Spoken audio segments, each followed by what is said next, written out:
శాసనసభ్యుడు పిన్నెల్లి రామకృష్ణారెడ్డి మాట్లాడుతూ జల్లయ్య హత్యతో గాని చంద్రయ్య హత్యతో గాని మా పార్టీకి ఎటువంటి సంబంధం లేదంటున్నారు.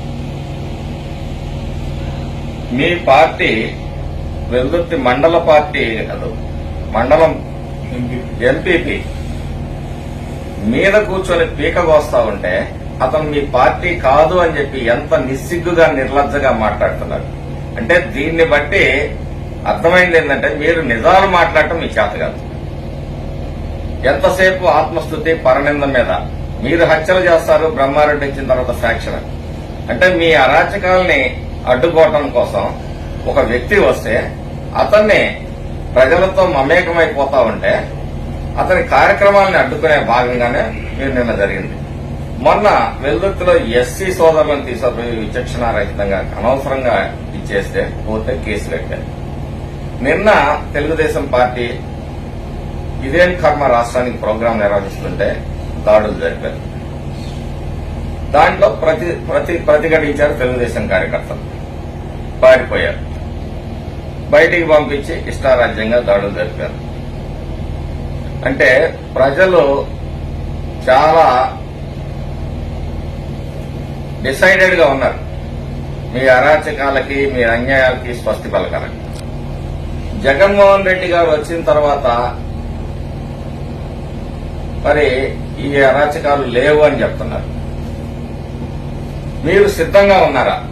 మాచర్ల నియోజకవర్గంలో గాని గురజాల నియోజకవర్గంలో గాని మీ ప్రభుత్వం వైసీపీ ప్రభుత్వం వచ్చిన తర్వాత ఎన్ని హత్యలు జరిగాయి, ఎన్ని కేసులు బుక్ చేశారు, ఎంతమందిని దారుణంగా వెంటాడి వేధించారు, ఇవన్నిటికీ మేము న్యాయ విచారణకు సిద్ధంగా ఉన్నాం. మీరు సిద్దమేనా? ఇదే సందర్భంలో మాచర్ల నియోజకవర్గంలోని ప్రతి కార్యకర్తకి, తెలుగుదేశం కార్యకర్తకి మేము ధన్యవాదాలు తెలియజేస్తున్నాం. పార్టీ పట్ల మీకున్న కమిట్మెంట్ కి, అలాగే నిన్న మీరు చూపించిన పట్టుదల, పౌరుషం భవిష్యత్తులో కూడా కొనసాగుతుంది. పిన్నెల్లి బ్రదర్స్ అరాచకాలకి అడ్డుగట్ట వేస్తున్న ఒక రాజకీయ పరిణతి చెందిన కుటుంబం నుంచి వచ్చిన జోలగడ్డ బ్రహ్మారెడ్డి గారు సామాన్య ప్రజల్లోకి చొచ్చుకొని వెళ్లి వాళ్ళకి అండగా ఉంటుంటే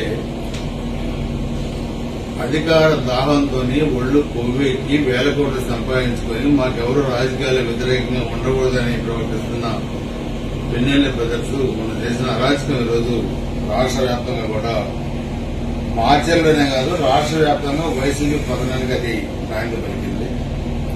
ప్రజాస్వామ్యంలో ఏ పార్టీకైనా ఏ పార్టీ నాయకుడికైనా తిరిగే హక్కు ఉంటుంది, ప్రజలకి మద్దతు తెలిపే హక్కు ఉంటుంది. అలాంటిది ఒక రాజకీయ కుటుంబం 72లో నాగిరెడ్డి గారు, జోలగండ నాయుడు గారు ఇండిపెండెంట్ ఎమ్మెల్యే సమంత ప్రెసిడెంట్ గా చేశారు. 83లో గురజాల నుంచి టీడీపీ ఎమ్మెల్యే చేశారు. 99లో వాళ్ళ అమ్మగారు దుర్గమ్మ గారు ఎమ్మెల్యేలు చేశారు. బ్రహ్మాడు 2 సార్లు ఎమ్మెల్యే కంటెస్ట్ చేశారు. ఒక రాజకీయ కుటుంబం చేసిన ఆ వ్యక్తిని తిరగడానికి వీల్లేదు. మీరు విగ్రహాలు దొంగలు మీరు రాజకీయ కుటుంబం కాదు. మీరు అహంకారంతో ప్రవర్తించి మన జరిగిన సంఘటన చూస్తే మీ ఇష్టారాజ్యంగా బరితెగిస్తే ప్రజలు ఏ విధంగా తిరగబడతారో మీరు చూశారు. కాబట్టి మీ పోయి మీరు చదువుకున్నారు, మీరు ఒళ్ళు దగ్గర పెట్టుకుని రాజకీయాలు కాదు.